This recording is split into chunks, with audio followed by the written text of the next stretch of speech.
J'aimerais tout d'abord remercier Laurier Lacroix, Sandra Fraser et Dominique Cardy pour l'invitation à participer à cette conférence en lien avec l'exposition de Laurier au musée de Joliette. Ma communication ce matin s'intitule L'atelier jardin de François Baillarger.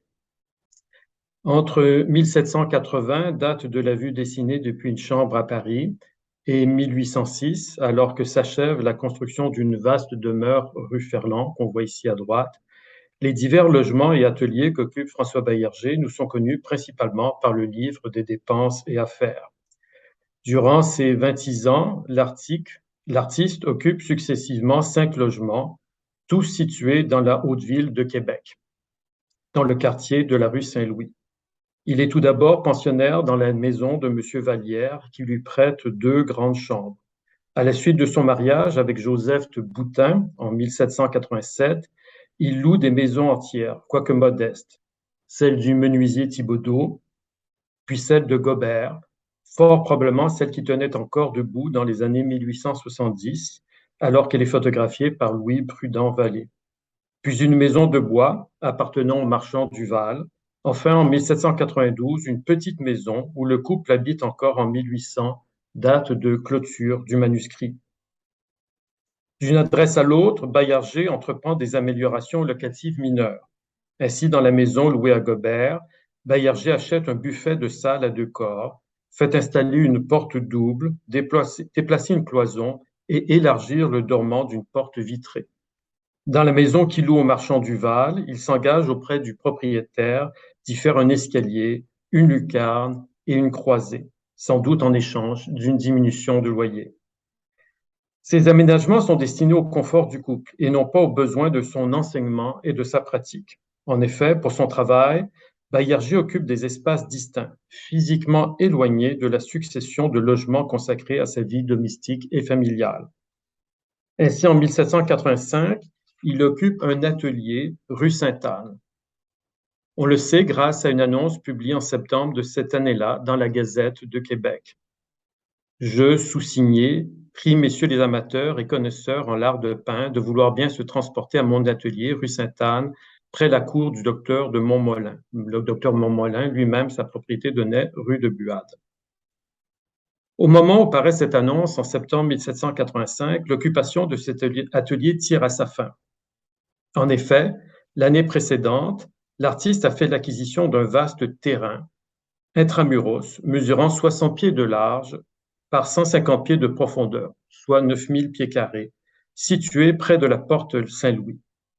Cet emplacement se voit, sans grand contraste toutefois, dans un plan conservé aux Archives nationales. On voit ici en haut la porte Saint-Louis et ici le lot intramuros acquis par François Baillarger.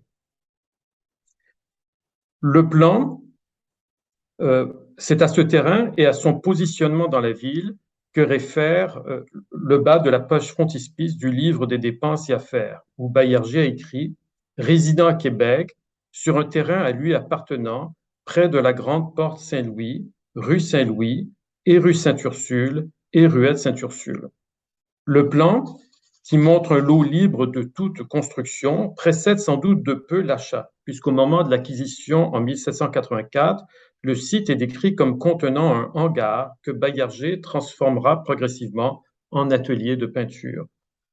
Baillarger voit tout d'abord au remplacement de la toiture et des planches entourant l'édifice et à l'installation d'une grande porte vitrée neuve. En août 1787, alors que débute le contrat pour le baldaquin de la cathédrale, une commande nécessitant de larges espaces couverts pour y sculpter les termes et les branches, il agrandit ses installations par l'ajout d'une halle. Enfin, il engage un maçon pour poser un solage en pierre et remplacer un pan de bois du hangar par un pignon en maçonnerie. Ici et là, le livre renseigne sur le fonctionnement de ces espaces. Ainsi, l'artiste fait préparer la halle et le hangar pour la sculpture des allégories de la religion et de la foi destinées à la cathédrale. En 1793, on lit que les figures de proue du Royal Edward sont emballées dans 4 caisses sous la halle. Et c'est certainement dans le hangar que Baillarger peint les nombreuses calèches dont il reçoit la commande, à l'exception de celle du duc de Kent, dont la décoration est réalisée dans une chambre louée à Mademoiselle Fournier. Parallèlement, L'artiste transforme son vaste terrain en jardin pour s'y fournir en citrouilles, melons, prunes, persils, choux et concombres. Des plantations qu'il agrémente de rosiers, d'hyacinthes, d'œillets et d'anémones. Dans ce projet horticole, il est aidé par des jardiniers et des journaliers qui tapissent de fumier les couches chaudes et entretiennent l'allée centrale. La vente de cette propriété en 1795, puis l'incendie qui menace le quartier l'année suivante, sonnent la fin de l'ancrage résidentiel et professionnel de l'artiste rue Saint-Louis. En 1804, il acquiert 2 terrains contigus rue Ferland et s'y fait construire, selon ses plans, une vaste maison à 2 étages.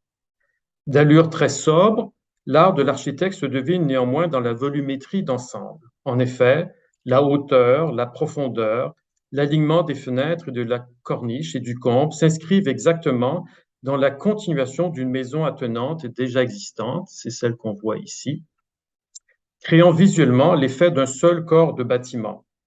Une stratégie monumentale qu'il reprendra en 1818 pour la chapelle des congréganistes de Notre-Dame, dont le volume de la chapelle est augmenté par l'arrière par des logements, des bureaux et des salles communes à l'usage des congréganistes. Existe-t-il une vue ou un plan de l'atelier-jardin de Baillarger? À ma connaissance, pendant qu'il en est propriétaire, soit entre 1784 et 1796, les seules informations que l'on possède sont celles manuscrites contenues dans le livre des dépenses. Pour répondre à cette même question, mais pour la période après la vente, il faut croiser des sources écrites et visuelles. Ainsi, si l'on revient au livre de dépenses, à la date du 13 août 1795, lorsque Baillarger annonce la vente, il est écrit ceci: convenu avec M. Thomas Aston Coffin, qui est l'acheteur du site, de lui vendre mon emplacement à cette haute ville, rue Saint-Louis, moyennant la somme de 30 guinées. Il me promet d'ici au 1er mai prochain pour vider la place et je puis cueillir les fruits de l'année et emporter le hangar et la halle. Ce qui laisse entendre que le hangar et la halle composant l'atelier vont être démontés et remontés ailleurs par Baillarger. En revanche, le 18 avril 1796, alors qu'il doit réellement quitter le site, on lit ceci: payé pour Charrois de ceux qui étaient dans le hangar que j'ai vendu à M. Caderet, une formulation différente par rapport à ce qui avait été préalablement conclu et qui laisse entendre que le hangar a été vidé, mais qu'il est resté sur place après la vente. En novembre 1803, dans un registre foncier décrivant le terrain et ses constructions, il est écrit ceci: sur lequel dit emplacement est une belle maison à 2 étages, bâtie en pierre à 10 pieds environ en arrière du niveau de la dite rue Saint-Louis, de tout le front du dit emplacement, ayant cave au-dessous, avec, et c'est ça qui est important, plusieurs autres bâtiments en pierre derrière icelles construits sur l'étendue des 10 emplacements. Cette description écrite est conforme visuellement aux détails observables dans le plan et relief de Québec, dit la maquette du Berger, réalisée quelques années plus tard, entre 1806 et 1808. On y voit bien la belle maison construite par Thomas Coffin, elle est ici, à 10 pieds en arrière de l'alignement de la rue Saint-Louis. Et derrière la maison, plusieurs autres bâtiments en pierre construits sur l'étendue du dit emplacement. Il est plus que tentant, selon moi, de voir dans les 2 bâtiments représentés ici, un longiforme et l'autre carré plus élevé, les seules représentations existantes du hangar et de la halle de Baillarger. Jusqu'à maintenant, mon propos sur l'atelier jardin de Baillarger a suivi de près la chronique et le rythme rapide des détails contenus dans le livre des dépenses. Dans les minutes qui restent, j'aimerais rapporter certaines caractéristiques de cet espace de création à des dynamiques plus larges, plus structurantes, qui permettent de mieux interpréter, selon moi, cet atelier et son jardin. Je commencerai tout d'abord par évoquer ce secteur particulier de la Haute-Ville de Québec, situé entre la limite des vastes lots institutionnels, les Ursulines, les Jésuites et l'Hôtel-Dieu, et les fortifications érigées entre 1745 et 1751. En effet, à prime abord, la séquence des choses semble être assez classique. Baillarger a acquis un espace maraîcher rattrapé par le hasard de l'étalement urbain et qui s'est révélé plus profitable à vendre et à densifier. En réalité, cette mutation était prévue depuis 80 ans. En effet, dès août 1716, lorsque le tracé définitif des fortifications de Québec fut approuvé, il avait été décidé d'éloigner l'enceinte des habitations existantes afin que l'agrandissement futur de la ville se fasse intramuros.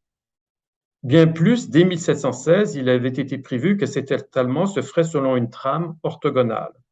Ainsi, la vocation de labeur artistique et maraîcher que Baillarger impose en 1784 à la parcelle rectangulaire qu'il acquiert détourne momentanément l'usage de cet espace prévu dès 1716 à une vocation plus résidentielle. À cet écart, ce détournement est aussi trompeur que l'aspect bucolique que Richard Short donne à ce secteur dans sa fameuse vue de 1761. En réalité, ce dernier dessine le paysage à partir de la courtine des fortifications et regarde un espace intramuros en attente de lotissement. Coïncidence, Short capture l'emplacement même du futur atelier-jardin de Baillarger. Tout au long du 19e siècle, les transformations du site ne feront qu'actualiser le projet urbain de 1716. Ainsi, la maison édifiée par Thomas Aston Coffin en 1795 dans un style néoclassique, tel qu'on la découvre dans l'aquarelle de James Patterson Cockburn, est remaniée en 1850 au niveau de la façade, alors que l'édifice est converti en hôtel de ville. Enfin, en 1899, le lot au complet sera entièrement rasé et densifié par une série de constructions mitoyennes conçues par l'architecte David Wallet et l'architecte parisien Le Cardonnel. Une autre dynamique de longue durée qui structure profondément ce qui semble dans le livre des dépenses relevées du goût et des modes est celle des subsistances. En effet, la multiplication depuis quelques années d'études sur l'alimentation ordinaire au Québec au XVIIe siècle, je pense aux travaux de Thomas Vine, de Sylvie Despatie, de Martin Fournier, et tout particulièrement celui de la publication de Jean-Pierre Hardy, Jardin et jardinier laurentien 1660-1800, et toutes ces publications font écho à autant d'études en Angleterre, en France et aux États-Unis, permettent de caractériser très précisément le type d'horticulture que pratique Baillarger.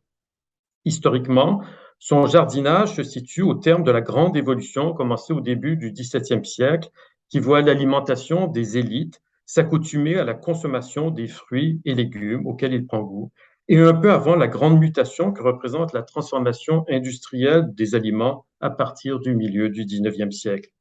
Ainsi, partout en Occident, à la fin du XVIIIe et au début du XIXe siècle, l'horticulture urbaine ou périurbaine connaît un essor important.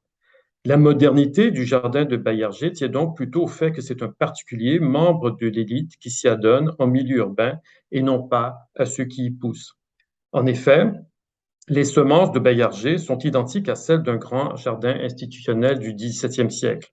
Hormis les plantes médicinales, seules absentes, les variétés du potager, du jardin fruitier et du jardin floral sont parfaitement conformes aux pratiques bien établies. Blé d'Inde, persil, choux, panais, concombres, citrouilles, melons, prunes, ainsi de suite. Cela dit, la pratique horticole de Baillarger n'est pas totalement exempte de particularités, mais celles-ci sont somme toute marginales. Ainsi, et Baillarger l'admet lui-même, il acquiert un rosier à fleurs bleues qu'il qualifie lui-même de curieux. En effet, les roses bleues n'apparaissent qu'à partir de la seconde moitié du XIXe siècle. De même, on observe que Baillarger prépare ses couches chaudes en septembre, alors qu'en général, elles se font au printemps. Enfin, et c'est une particularité du quartier qui a pu encourager Baillarger au jardinage, on constate que le secteur de la rue Saint-Louis est un désert alimentaire dans la seconde moitié du XVIIIe siècle. Le quartier est non seulement éloigné des deux marchés publics de Québec, celui de la Basse-Ville et évidemment celui de la Haute-Ville en face de la cathédrale, mais aussi, comme le montre la carte, complètement déserté par les tavernes, auberges, coffee house, commerces qui servaient à boire, bien entendu, mais aussi qui offraient le couvert. On les retrouve essentiellement dans la Basse-Ville, ce qui est curieux puisque le quartier de la Citadelle, adjoignant la rue Saint-Louis, était un quartier de garnison, de caserne, une clientèle pourtant assidue de ces établissements. J'aimerais conclure cette étude matérielle de l'atelier de François Baillarger sous l'angle de la question des subsistances en évoquant un autre cas au Québec dans la seconde moitié du XVIIIe siècle d'un créateur ayant développé une pratique horticole parallèlement à sa pratique artistique. Il s'agit du sculpteur Paul Jourdain dit Labrosse, qui était également facteur d'orgue et maître menuisier. Né à Montréal le 20 septembre 1697, Jourdain Labrosse, à partir de 1725, exécute des décors sculptés pour les églises de Pointe-Claire, Lachenay, La Prairie, Varennes, Verchères, Saint-Antoine-sur-Richelieu et l'Assomption. En 1746, Jourdain dit Labrosse acquiert le terrain et l'ancien fort de Calière, datant du XVIIe siècle. Depuis 1720, le corps principal du château ne sert plus à des fins résidentielles. Labrosse ne l'habitera pas, mais y installe dans un des pavillons un jardinier qui s'occupe à temps plein du vaste jardin à l'ouest. Le reste du château, en mauvais état, sert d'entrepôt pour des canaux et des fourrures, 4 des fils de Jourdain Labrosse étant impliqués dans le commerce de la fourrure avec les pays d'en haut. Le jardin de Labrosse est un des grands jardins maraîchers de Montréal à l'époque. Sa production surpasse bien évidemment les besoins familiaux et est écoulée sur le marché montréalais. Le vieux fort de Calière brûle en 1765. Labrosse en vendra une partie des pierres et utilisera les autres pour construire un vaste entrepôt à canaux qui sera situé ici, sur les bords de la rivière Saint-Pierre. Après son décès, survenu en 1767, le jardin continuera d'être exploité pendant quelques années, puis, à l'instar du potager de Baillarger, sera progressivement recouvert de construction. Je vous remercie pour votre attention.